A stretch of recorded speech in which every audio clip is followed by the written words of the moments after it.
আসসালামু আলাইকুম। Hello everyone, আমি স্বপ্নিল ব্লগ অ্যান্ড কুকিং চ্যানেল থেকে বলছি। আপনারা সবাই কেমন আছেন? আই হোপ যে যেখান থেকে আমার ভিডিওটি দেখছেন, আশা করছি সবাই ভালো আছেন। আলহামদুলিল্লাহ, আমরাও ভালো আছি। ঈদের দিন কি কি করলাম এবং কোথায় ঘুরতে গেলাম, সাথে ঈদের পরের দিন কি কি করলাম সেটা আপনাদের মাঝে শেয়ার করতে যাচ্ছি। আশা করছি ভিডিওটি ভালো লাগবে। ঈদের আগের দিন আইনের বাবা এখানে গরুর মাংস নিয়ে এসেছিল 3 কেজি পরিমাণে। সেখান থেকে 1 কেজি পরিমাণ মাংস দিয়ে ঈদের দিন সকালবেলা কাচ্চি বিরিয়ানি তৈরি করলাম। বাকি মাংসটা ঈদের পরের দিনই রান্না করব।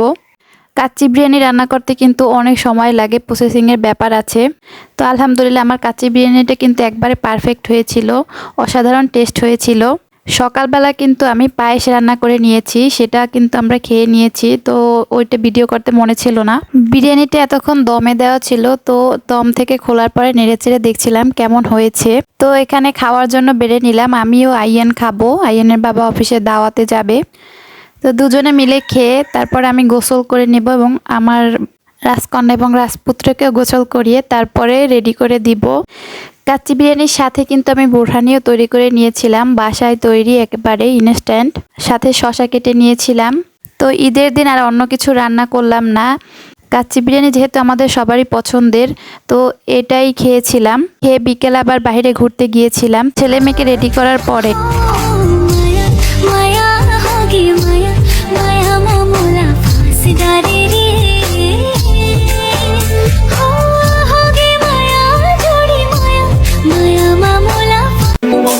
সালামি ছাড়া কি মনে ঈদের আনন্দ আসে?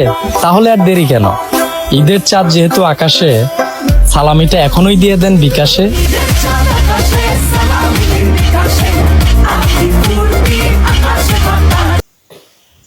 এখানে আমিও রেডি হয়ে নিয়েছি। তো রেডি হয়ে সেজে গুজে কয়েকটা ছবি তুলেছিলাম ছাদে গিয়ে। তারপরে আমরা বিকালবেলা ঘুরতে চলে এসেছি। এখানে আমি, আইয়ানের বাবা, ইনায়া সোনামণিটা তো খুব খুশি ঘুরতে এসে। সে সারাদিন বাসার ভিতরে থাকে, কোথাও ঘুরতে যায় না। তো ঘুরতে এসে মহা খুশি, সব দিকে ঘুরে ঘুরে দেখছিল আর বলছিল বাবা পাখি পাখি। এদিকে যে ময়ূর পাখি দেখে বলে বাবা পাখি পাখি, আম্মু পাখি। ঘুরতে গিয়ে খুব আনন্দ পেয়েছিল। তো বিকেলবেলা আমরা ক্যান্টনমেন্টের ভিতরে মিনি চিড়িয়াখানায় ঘুরতে গিয়েছিলাম। মিনি চিড়িয়াখানাটা কিন্তু বেশ পরিষ্কার পরিচ্ছন্ন ছিল, একবারে গন্ধবিহীন। তো এখানে দেখুন কি সুন্দর ময়ূর পাখি ছিল। ময়ূর পাখিগুলো কিন্তু বেশ বড়ই ছিল, কিন্তু কখন পাখনা মেলবে সেই আশায় ছিলাম, কিন্তু পাখনা আর মিলল না। সকালবেলা নাকি পাখনা মেলে ময়ূরগুলো। তো এদিকে আমরা হেঁটে হেঁটে গিয়ে দেখছিলাম সব দিকে কি কি আছে। অন্যদিকে এই যে আমার ইনায়া পাখিটা কিভাবে হাঁটছে, ভালোই লাগলো দেখতে। তো অন্য পাশে এসে দেখলাম এদিকে উট পাখি। তো আমি এখানে ফার্স্ট টাইম উট পাখি দেখলাম। উট পাখিগুলো কিন্তু বিশাল বড় বড় ছিল। ঢাকা চিড়িয়াখানা কিন্তু গিয়েছিলাম আমরা সবাই মিলে ঘুরতে। ঢাকা চিড়িয়াখানা তো অনেক বড়, হাঁটতে হাঁটতে একবারে পা ব্যথা করে। এই চিড়িয়াখানাটা ছোট অল্পের ভিতরে, কিন্তু বাট সুন্দর আছে অনেক, বাচ্চাদের জন্য পারফেক্ট। তো এই উট পাখি দেখেও আমার ইনায়া শোনা বলছিল আম্মু পাখি পাখি, বলে হ্যাঁ পাখি। যে আইয়ান ইনায়া দুজনে সবকিছু ঘুরে ঘুরে দেখছিল। অনেক দিন পরে আপনাদের মাঝে ভিডিও ছাড়লাম, কিন্তু এগুলো ভিডিওটা করে রেখেছি স্মৃতি হিসেবে থাকবে, তার জন্য ভিডিও করা। এখন আর ভিডিও করার মতো, এডিট করার মতো সময় সুযোগ হয় না, তাই আর ভিডিও ছাড়াও হয় না। তো ভিডিওটি যদি আপনাদের কাছে ভালো লাগে তাইলে একটা লাইক দিয়ে দিবেন, কমেন্ট করে আপনাদের মতামত জানাতে পারেন, আর সাবস্ক্রাইব করে পাশে থাকবেন। এবার ঈদের দিনের আবহাওয়াটা কিন্তু খুবই ভালো ছিল, শীতও না গরমও না, হালকা হালকা বৃষ্টি বৃষ্টি আবহাওয়া। তো ঠান্ডার ভিতরে কিন্তু ঘুরতে ভালোই লাগছিল। এইদিকে কিন্তু বানর দেখলাম, তো বানরকে চিপস খাওয়ানো হচ্ছিল। বানরও কিন্তু সুন্দর করে চিপসগুলো হাত থেকে নিয়ে নিচ্ছিল। আমার ইনায়া পাখিও কিন্তু এই যে বানরকে ধরতে চাচ্ছিল বারবার, শুধু ওর বাবাকে বলছিল বাবা বানর। তো আমি বললাম যে না, হাত দিও না, হাতে আবার ব্যথা পেতে পারো। তো অন্য পাশে এসে দেখলাম যে হরিণগুলো কিন্তু মাশাল্লাহ বেশ অনেক সুন্দর ছিল। তো হরিণের খাবার দেওয়া হবে, এজন্য কিন্তু হরিণগুলো একসাথে সব জড়ো হয়েছিল না, তা না হলে কিন্তু হরিণ দেখা যায় না সহজে, এদিকে ওদিকে গিয়ে থাকে। তো এখানে হরিণের কালার আর পাতার কালার মিলে গেছে, তার জন্য বোঝা যায় না, কিন্তু বেশ অনেক পরিমাণে কিন্তু হরিণ ছিল এখানে। পাতাগুলো যদি সবুজ থাকতো তাহলে কিন্তু হরিণগুলো একবারে ফুটে থাকতো, বেশ সুন্দর লাগতো দেখতে। তো বৃষ্টির সময় হরিণগুলো দেখতে ভালো লাগবে আশা করি, তখন আবার আসবো দেখতে। এই তো আমাদের ছোট ফ্যামিলির ঈদের ঘোরাঘুরি। তো এখানে হরিণের খাবার দিচ্ছিল, কিন্তু পরিবার পরিজন থেকে দূরে নিজেদের মতো করে ঈদ আনন্দ উপভোগ করলাম। তো আব্বু আম্মু ভাইকেও কিন্তু খুব মিস করতেছিলাম। তারা যেহেতু দেশের বাহিরে আছে, তো কি আর করার, বাড়িতেও তার জন্য গেলাম না। ইনশাল্লাহ কুরবানির ঈদ সবাই একসাথে করার চেষ্টা করব। সবার সাথে ভিডিও কলে কথা হয়েছে।